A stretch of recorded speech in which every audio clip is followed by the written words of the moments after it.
Nous sommes actuellement au foyer socioculturel de la ville de Petit-Bourg dans le cadre du vernissage qui a lieu ce soir pour le Thibourg Art Festival 2025. Depuis 2020, nous tendons à mettre en lumière les artistes, peintres et autres. Et le Thibourg Art Festival justement est un chantier culturel qui permet de mettre en lumière tous ces artistes qui sont chez eux, qui n'osent pas exposer ou bien qui n'ont pas de possibilité d'exposer.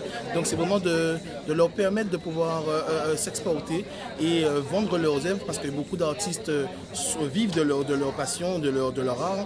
Et donc du coup c'est naturellement pour cela que nous avons décidé de pouvoir les mettre en lumière et leur permettre d'exposer ici à Petit-Bourg. C'est une association qui s'est donnée pour mission d'aider les artistes à exposer dans le but de les professionnaliser. Donc le principe c'est de trouver des lieux de monstration pour les artistes. Ce que nous avons fait, c'est que nous avons créé des partenariats avec les collectivités, les villes, les entreprises du DEMEDEF, de façon à multiplier les possibilités d'exposition des artistes. Donc on a des artistes qui vont exposer dans des entreprises à Jarry ou dans des salles des villes, dans des hôtels, etc. C'est sorti tout seul, ça j'y peux rien du tout.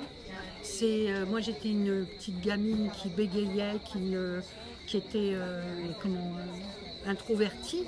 Et la peinture, ça m'a explosé, quoi. Ça m'a permis de me recentrer sur moi-même, de me canaliser. Et voilà, c'est comme ça. Et puis la bricole aussi, enfin bon, c'est un tout, quoi. Alors, le mandala, j'ai commencé depuis toute petite, donc d'abord par du remplissage et puis progressivement j'ai commencé à créer mes mandalas à main levée et du coup au fil de rencontres avec certains artistes j'ai commencé à mélanger le mandala avec la peinture pour apporter un peu plus de couleur et du coup à l'utiliser pour pouvoir mettre en avant souvent la femme.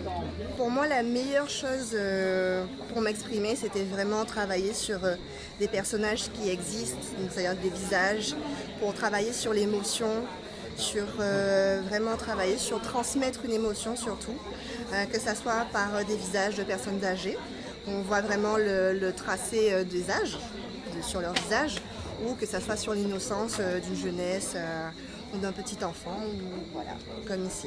Nous restons fidèles à l'engagement que nous avons pris, faire de Petit-Bourg un territoire, une scène pour l'expression des artistes.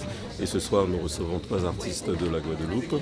Nous aurons le plaisir de recevoir aussi des enfants qui vont les interroger, des enfants avec qui ils vont partager des moments d'apprentissage dans le cadre d'ateliers. Ce soir, c'est le vernissage. Nous recevons un public nombreux qui vient de partout, qui vient aussi de Petit-Bourg, des coins les plus retirés. Nous avons de belles œuvres ici.